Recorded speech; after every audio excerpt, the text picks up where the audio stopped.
Hi, I'm Jeff. This is Mark. We're here today to show you how we're going to install a mera dian boat heater. Mark, why don't you tell them why it is we even want to put a boat heater in the boat? Well, basically, if you're anyone like us, you want to extend your water ski season as long as possible, whether that be in the fall or starting off in the spring.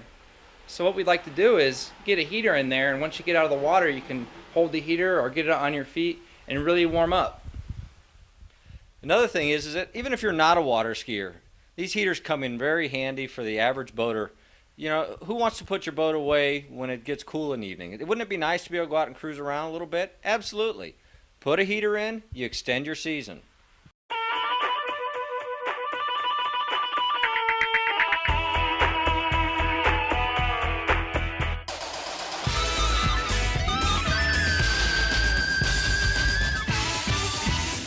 Okay, now we're here in the boat. We're going to show you exactly how to install the mera dian heater in your boat.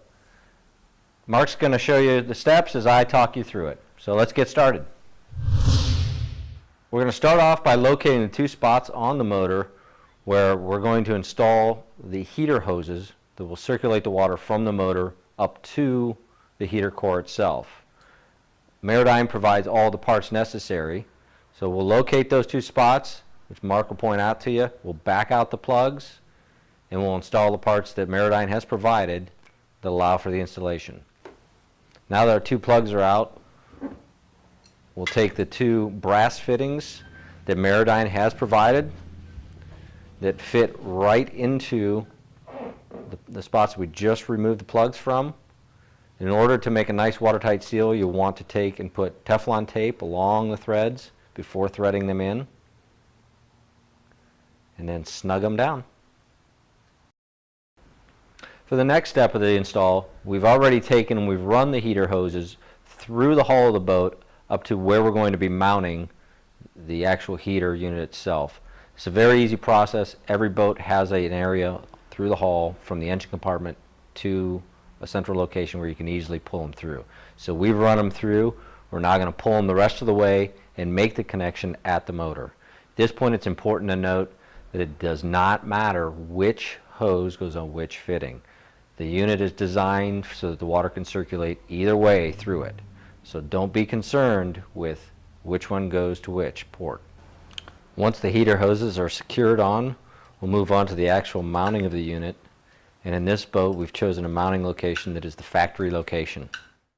For this boat, what we've opted to do is we've decided to put the two heater outlets in the kick panel at the driver's feet.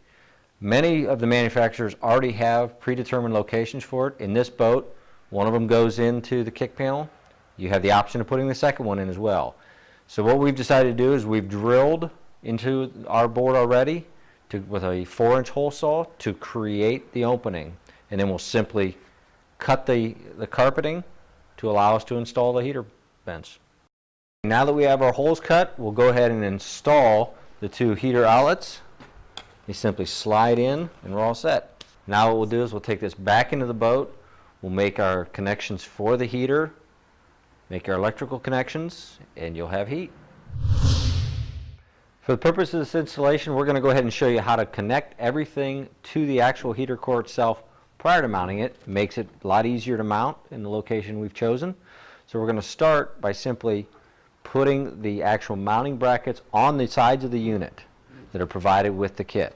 One goes on each side. There are 4 bolts that will secure it in. The mounting brackets are adjustable. It's a good idea to know that wherever you choose to mount this, if you're going to mount it onto a carpeted surface or whatever, mount it about a 1/4 inch off of the surface. That'll allow for complete airflow around the unit. Okay, now that we have our mounting plates on, our next step will be to, on the back side of the actual heater unit, you'll see 2 brass areas where our heater hoses will attach. You'll want to remove the caps that are protecting them and simply attach the heater hoses that you ran through the bilge area to the engine. Again, keep in mind, it does not matter which heater hose goes to which one of the heater ports. Attach them, and then you'll want to tighten them down. Next thing we'll do is we'll actually make our connections for where the heat is going to be blowing out of the unit from the two front ports. We'll make those connections to the vent areas that we had previously cut. To do this, just simply take the expandable hose that's provided with the mera dian kit, cut it to length that you need, and simply attach it. Once you make the connection at the other outlet point, now you have both of your expandable tubes connected to the actual heater. Then you can connect them to the vents that are actually mounted on the kick panel. Now that we've got everything reinstalled, we'll show you where we hooked it into an existing switch that was on the dashboard. Simply toggle it on, and our heater is on. Toggle it off, and it's off. We're ready for a day on the lake. Well, we have Mark here, and as you can see, he's primed and ready to ski. So let us show you one quick feature before we wrap everything up. You'll think this is a really cool feature. With this one heater port, you can actually pull it out. It expands out.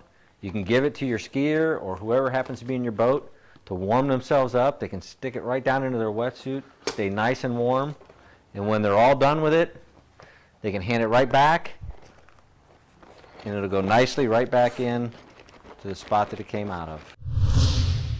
Okay, Mark, we've completed putting the mera dian heater in. How long did it take us? Yeah, Jeff, it only took about 2 to 3 hours maximum to get this unit installed in our boat. And again, we didn't need any special tools. All of the parts were supplied by mera dian with the kit that was purchased. So now we're ready to have a great day on the lake.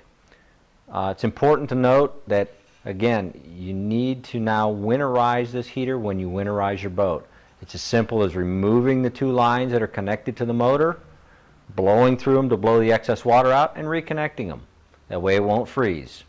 A few great ideas for when you use this heater are that you can pull it out and hand it over to the people who are sitting in the passengers area when you install it under the driver's compartment, as we did. One of the things that we like to do is keep one for your feet, and then all is one that you can pull over to your friends. And another thing we'll do is we'll pull it up over the dash, and it actually works great as a defroster for those early morning ski runs. Again, while we're skiers, keep in mind this mera dian heater will work in any inboard type boat with an inboard motor. It's important to utilize it for extending your season. That's what it's all about. Have a great time in the water.